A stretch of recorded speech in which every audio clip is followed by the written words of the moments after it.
हे भगवान शिव, यदि सावन सोमवार में आपके इस भक्त से कोई भूल हो जाए तो क्षमा करना, हम सब आपकी ही संतान हैं।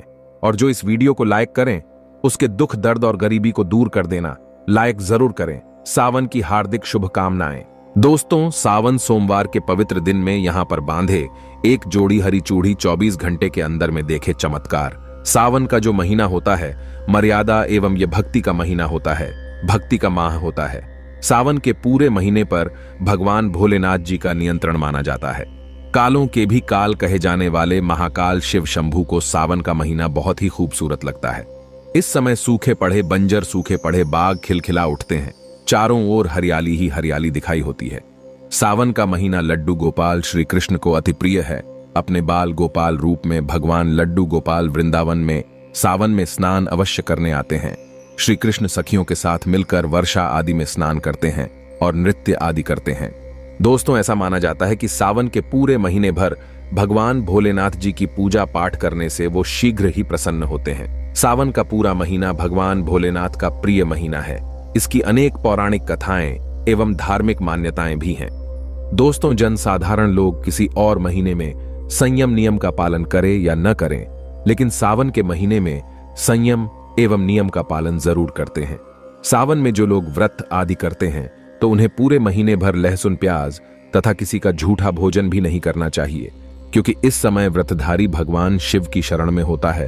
तो आप कोई भी ऐसा पाप न करें जिससे भगवान शिव क्रोधित हो जाएं। तो आज की जो वीडियो है बहुत ही सुंदर है, ज्ञानवर्धक जानकारी है। इस वीडियो को अपने फायदे के लिए जरूर पूरा देखना है, क्योंकि अधूरा ज्ञान हमेशा अधूरा फल ही देगा और भगवान शिव का अपमान भी माना जाएगा। इसलिए सावन के शुभ अवसर पर वीडियो को अंत तक जरूर देखें और कमेंट में अपनी राशि जरूर डाल दीजिएगा। यदि हमारे पास कोई उपाय होगा तो वह आकर हम आपके कमेंट के रिप्लाई में जरूर बताएंगे। सावन के महीने की विशेष महत्व कुछ इस प्रकार से है। दोस्तों, सावन के महीने में ही समुद्र मंथन हुआ था। सावन के महीने में ही माता लक्ष्मी उत्पन्न हुई थी और माता लक्ष्मी को धन की देवी का दर्जा सावन के महीने में ही प्राप्त हुआ था। सावन के महीने में ही भगवान भोलेनाथ भूलोक पर आ जाते हैं और भूलोक पर जिनके घर पर यथावश शिवलिंग रखा हुआ होता है तो उनके घर में भगवान आशिंक रूप में जरूर आते हैं।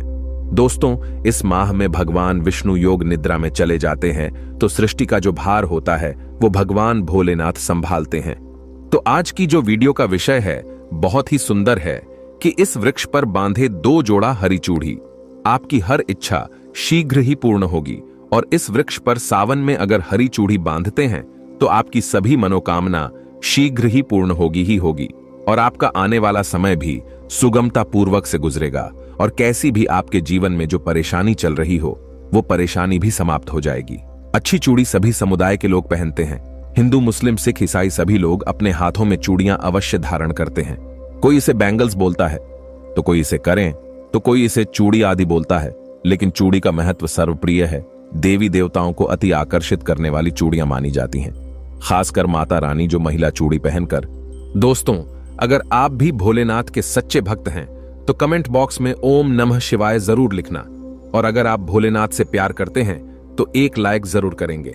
दोस्तों, भगवान भोलेनाथ जी को ये 3 वृक्ष अत्यंत प्रिय है और इस वृक्ष की पूजा करने से शिव पूजा करने का ही फल प्राप्त होता है। दोस्तों, इस वृक्ष के बारे में शास्त्रों में यह भी कहा जाता है कि मनुष्य जाति के जन्म कल्याण के लिए स्वयं भगवान भोलेनाथ एवं माता पार्वती इन वृक्षों के रूप में भूलोक पर अवतरित हुए थे, अर्थात भूलोक पर जन्म लिया था। तो आइए इस वीडियो में जानते हैं सावन में हरी चूड़ी का महत्व। दोस्तों, हरा रंग सौभाग्य एवं उल्लास का प्रतीक माना जाता है जो मन को शीघ्र ही आनंदित करता है।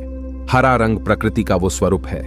हरा रंग प्रकृति का स्वरूप माना जाता है और माता पार्वती भी प्रकृति है एवं भोलेनाथ को पुरुष माना जाता है। दोस्तों, हरे रंग का उदाहरण कुछ इस प्रकार से है जैसे सावन में भगवान शिव जी को चढ़ाए जाने वाले बेलपत्र, धतूरा, भांग एवं दूब हरे रंग की होती है। दोस्तों, प्रकृति निर्माण करने वाले भगवान भोलेनाथ हरे रंग से अति शीघ्र ही प्रसन्न होते हैं। सावन में जो महिला हरे रंग की चूड़ी पहनती है, हरे वस्त्र धारण करती है, उन्हें अखंड सौभाग्य की प्राप्ति होती है। दोस्तों, इसलिए कहा जाता है जितनी भी माताएं बहनें हैं उन्हें पूरे सावन के महीने में हरे रंग की चूड़ी जरूर पहननी चाहिए, हरे वस्त्र जरूर धारण करने चाहिए। सावन के महीने में जो माताएं बहनें भगवान भोलेनाथ की पूजा करती हैं, शिव पूजा करती है, ऐसी माता बहनों को हरे रंग के वस्त्र धारण करने चाहिए और भूलकर भी सावन के महीने में नीले और काले वस्त्र किसी भी महिला को कदापि नहीं पहनने चाहिए। ऐसा माना जाता है कि इस रंग के कपड़े पहनने से महिला के पति पर कष्ट आते हैं और उनके पति की आयु कम हो जाती है। तो दोस्तों, इस वृक्ष पर किसी भी सावन सोमवार के दिन या सावन में किसी भी समय जरूर बांधे। हरी चूड़ी दुर्भाग्य आपका सौभाग्य में बदल जाएगा। कैसी भी आपके ऊपर परेशानी हो, गरीबी हो, कष्ट हो, कर्ज हो, तकलीफ हो, जीवन में जो परेशानी हो, वो सारी समस्याएं समाप्त हो जाएंगी। दोस्तों, केवल एक ही सोमवार के दिन अगर आप ये उपाय करते हैं, हरी चूड़ी इस वृक्ष पर बांधते हैं, तो आपके जन्म जन्मांतर की गरीबी भी मिट जाती है और शीघ्र ही आपके एक ही सोमवार के दिन ये उपाय करने से मनोकामना पूर्ण होगी। तो दोस्तों, वो वृक्ष कौन से है, आइए जानते हैं। प्रथम वृक्ष है शमी का वृक्ष। शमी के वृक्ष के बारे में ध्यान से सुनिएगा। तो शमी का वृक्ष माता पार्वती का एवं भगवान भोलेनाथ जी का मिश्रित स्वरूप कहा जाता है। इसलिए दोस्तों, शमी के वृक्ष को उमा महेश्वर वृक्ष भी कहा जाता है। पूरे सावन भर शमी के वृक्ष पर माता पार्वती एवं भगवान भोलेनाथ जी का वास माना जाता है। सावन के महीने में गोधूली बेला पर प्रदोष काल के समय अर्थात दोस्तों जब न ही दिन हो और न ही रात अर्थात संध्या काल के समय, तो इस वृक्ष को संध्या काल के समय में, गोधूली बेला में या फिर प्रदोष समय में इस वृक्ष को छूने से पाप दोष कष्ट एवं परेशानी केवल सावन के महीने में छूने मात्र से समाप्त हो जाती है। दोस्तों, सावन के पवित्र महीने में अगर शमी वृक्ष की जड़ पर कच्चा दूध डाला जाए तो भगवान शिव शीघ्र ही प्रसन्न होते हैं एवं माता पार्वती का ढेर सारा आशीर्वाद प्राप्त होता है। दोस्तों, शमी के वृक्ष का महत्व कुछ इस प्रकार से है। भगवान राम रावण पर आक्रमण करने के पूर्व भगवान राम ने शमी वृक्ष की पूजा की थी और पांडवों ने अपने दिव्य हथियार भी शमी के वृक्ष के नीचे में दबाए थे। शमी का वृक्ष जिस घर में लगा होता है उस घर का कल्याण हो जाता है और उस घर में सभी प्रकार के भौतिक सुख वास माना जाता है। तो दोस्तों, सावन के किसी भी सोमवार के दिन शमी वृक्ष पर उमा महेश्वर का ध्यान करते हुए 2 जोड़ी हरी चूड़ी एवं हरे रंग का रिबन जरूर बांधना चाहिए, या फिर हरे कलर का जो भी आपको श्रृंगार आदि मिल जाए वो आपको जरूर बांधना चाहिए, जैसे कि हरे रंग की मेहंदी, हरे रंग की बिंदी आदि या हरी चूड़ियां जरूर बांधनी चाहिए। दोस्तों, कैसी भी आपकी मनोकामना हो वो एक ही बार में पूर्ण हो जाएगी, क्योंकि इस खास समय पर यानी सावन के समय में भगवान शिव खास तौर पर वास करने आते हैं धरती पर और शमी के वृक्ष में स्थायी रूप से वास करते हैं। शमी का वृक्ष छूने मात्र से आपकी मनोकामना शीघ्र ही पूर्ण हो जाएगी। पूरे सावन भर अगर शमी के पत्ते भोलेनाथ जी को उनकी पूजा में चढ़ाते हैं तो इससे अष्ट लक्ष्मी आपके घर में वास करती है। आपके घर में कैसी भी गरीबी हो, दरिद्रता हो, दुख हो, परेशानी हो, गरीबी हो, बीमारी हो, सब समाप्त हो जाती है और पूर्ण रूप से आपके घर में भौतिक सुख आकर के निवास करने लगते हैं। दोस्तों, दूसरा वृक्ष है धतूरे का वृक्ष। धतूरे का वृक्ष भगवान भोलेनाथ के उग्र रूप काल भैरव के अंश से उत्पन्न हुआ है। ऐसी मान्यता है कि शिवलिंग पर धतूरे के पत्ते या पुष्प फल चढ़ाने से राहु केतु एवं शनि के कुप्रभाव समाप्त होते हैं। धतूरे के वृक्ष पर सावन के किसी भी सोमवार के दिन अगर 2 जोड़ी हरी चूड़ी बांधे तो शत्रुओं से छुटकारा मिलता है एवं शत्रुओं का सर्वनाश होता है। और दोस्तों, सावन सोमवार के दिन धतूरे का वृक्ष छूने मात्र से भगवान शिव आपके घर में दौड़े चले आएंगे। दोस्तों, अगर सावन के किसी भी शनिवार के दिन धतूरे के वृक्ष पर बाबा काल भैरव का ध्यान करते हुए हरी चूड़ी अगर बांधी जाए तो घर से भूत प्रेत बाधाएं सब नष्ट हो जाती हैं, भस्म हो जाती है। एवं छोटे से धतूरे की जड़ अगर घर के किसी भी कोने में छुपा दी जाए या घर में जमीन में गाड़ दी जाए तो भूत प्रेत इत्यादि का वास घर में कभी नहीं होता है। घर से सभी बाधाएं शिव के वास होने से भाग जाती हैं। दोस्तों, जो तीसरा वृक्ष है वो है बेल का वृक्ष। अगर भगवान शिव को बेलपत्र न चढ़ाए जाए तो सावन का व्रत अधूरा माना जाता है और बिना पत्र चढ़ाए ही शिवलिंग पर जल भी व्यर्थ हो जाता है। इसलिए जब भी आप भगवान शिव पर बेलपत्र चढ़ाए तो 5 बेलपत्रों पर उसके ऊपर में श्री राम अवश्य लिखे। इससे भगवान शिव जल्दी और अत्यंत प्रसन्न हो जाते हैं। दोस्तों, सावन में बेल वृक्ष छूने से कई तीर्थों का लाभ मिलता है। सावन में इस वृक्ष को क्यों छूना जरूरी है, आइए जानते हैं बेल वृक्ष की महिमा को। बेल का वृक्ष मैं आप लोगों को कई बार कई कथा में बता चुका हूं कि ये जो बेल का वृक्ष है माता पार्वती के स्वरूप कहा गया है। तो ये वृक्ष माता पार्वती के पसीने से उत्पन्न हुआ है। स्कंद पुराण में बहुत ही स्पष्ट तरीके से बताया गया है। इसके पत्ते में शिव और डाली में पार्वती, जड़ में ब्रह्मा एवं तन में विष्णु जी स्वयं रहते हैं। संध्या काल में ऐसा माना जाता है कि शिव मंदिर के समीप में जो बेल के वृक्ष है, इसके नीचे में अगर कोई भी व्यक्ति सावन में शाम के समय, वैसे तो इसे डेली जलाना चाहिए, लेकिन अगर सावन के पावन दिनों में शाम के समय अगर भगवान शंकर जी का कोई भी शिव मंदिर है तो उसके किनारे में जो कोई बेल का वृक्ष हो, वहां पर बिल्कुल आप एक घी का दीपक जला दीजिए। इसे बहुत ही उत्तम कहा गया है। वैसे अगर आप घी का दीपक जलाते हैं तो आपको धन, गुण एवं परम शिव भक्त की प्राप्ति होती है। दोस्तों, इस वृक्ष को छूने से पाप तत्काल नष्ट हो जाते हैं। कैसा भी आपके जीवन में पाप हो दूर हो जाता है। तो आपको करना क्या है? देखिए, जो बेल का वृक्ष है इसे बहुत ही उत्तम कहा गया है। माता लक्ष्मी को भी बेल के वृक्ष का अवतार लेना पड़ा था। एक कथा के अनुसार इसके बारे में मैं एक कथा भी बता दूंगा कि क्यों माता लक्ष्मी को बेल के रूप में बेल के वृक्ष में अवतरित होना पड़ा था।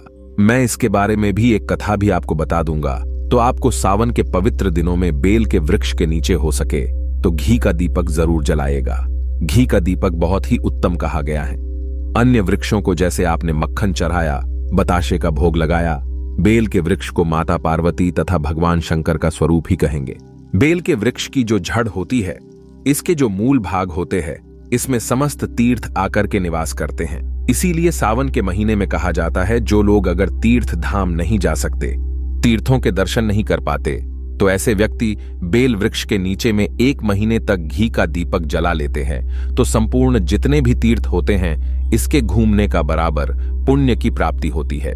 मैं इसलिए सारी जानकारी, गुप्त रहस्य जानकारी बताता हूं, जिससे आप सभी दर्शकों को कल्याण हो, दर्शकों की बिल्कुल ही आध्यात्मिक उन्नति हो। सभी को धन की जरूरत नहीं होती, किसी को पुण्य की प्राप्ति की जरूरत होती है, कोई आध्यात्मिक उन्नति करना चाहते हैं। इसीलिए इस प्रकार के छोटे छोटे गुण भरे रहस्य जानकारी वीडियो में बता देता हूं। दोस्तों, अब करना क्या है? सावन के शुभ मंगल दिनों में इस वृक्ष को छूना है। माता पार्वती से प्रार्थना लगानी है कि हे माता पार्वती, आप ही शक्ति स्वरूपा है, लक्ष्मी है, धन की देवी है, आप ही संसार को चलाने वाली देवी है। इस प्रकार से प्रार्थना करते हुए इस वृक्ष को छूना है और बोलना है, मेरी गरीबी मिटाए माता, मेरी निर्धनता को मिटाए, मेरे जीवन में चल रही परेशानियां, सारी परेशानियों को दूर करें। इस प्रकार प्रार्थना करते हुए आपको एक कपूर और एक लौंग को भी जला देना है और एक काम जरूर करना है।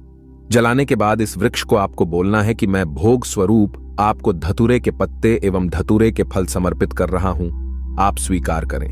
दोस्तों, इस वृक्ष की जड़ के नीचे में भी आपको धतूरे के फल एवं पुष्प को, पुष्प हैं तो पुष्प भी रख सकते हैं, फिर पत्ते रख दीजिए और अब वृक्ष आपको छूना है, प्रार्थना करते हुए कि हमारी गरीबी मिटाए, हमारी निर्धनता मिटाए, बिल्कुल ही आपके जीवन में कभी गरीबी नहीं आएगी। और एक प्रार्थना जरूर करना है, किसी की हाय लग गई हो, बददुआ लग गई हो, किसी का दोष लगा हो, जिसके कारण हमारी आध्यात्मिक उन्नति नहीं हो पा रही हो, तो आप जो है हाय, बददुआ एवं किसी का दोष लगा हो, उसे तुरंत दूर करें।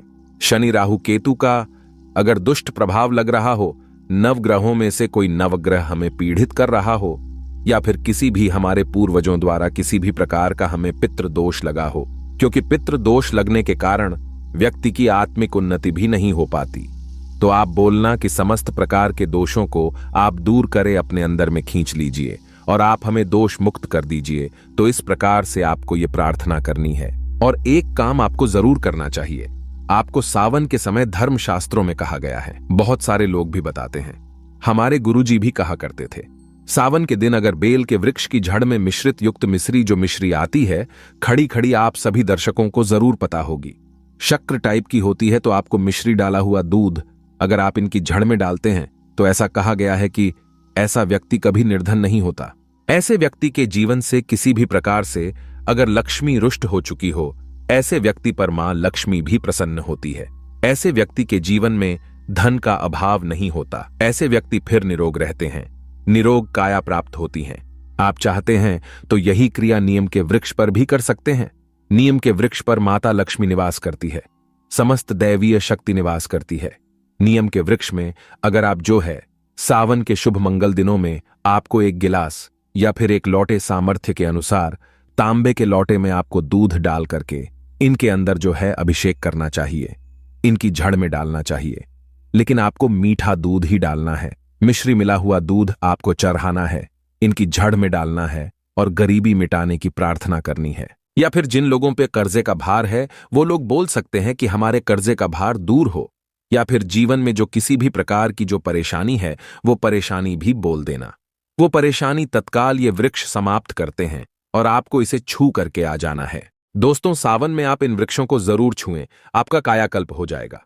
भगवान शिव आपके ऊपर मेहरबान हो जाएंगे, आपकी भक्ति की कामना आराधना पूर्ण हो जाएगी। तो अगर आप महादेव की कृपा प्राप्त करना चाहते हैं और उन्हें अपने घर पर बुलाना चाहते हैं तो कमेंट बॉक्स में लिखें, भगवान शिव आपका स्वागत है हमारे घर में। हर हर महादेव, ओम नमः शिवाय एक लाइक जरूर करें।